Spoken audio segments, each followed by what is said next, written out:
Hello guys, welcome back to our channel. How to hide Base44 watermark. So there is a step-by-step guide. We will move in the top left is the apps option. After I will just selected my workspace. So after we will just tap for dashboard. So simply just tap. After, as you can see in the last, you will see the settings option. Just tap and you can see there is another option is app settings. So we will just get in.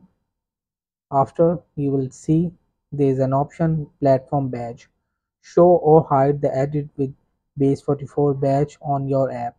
So if you want to just hide it from like watermark remove, so it will says that available only for paying users. So you will just tap for update now.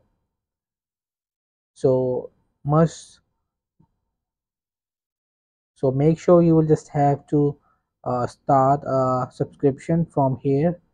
So starter for $16, builder $40, pro $80, and elite is 160 per month.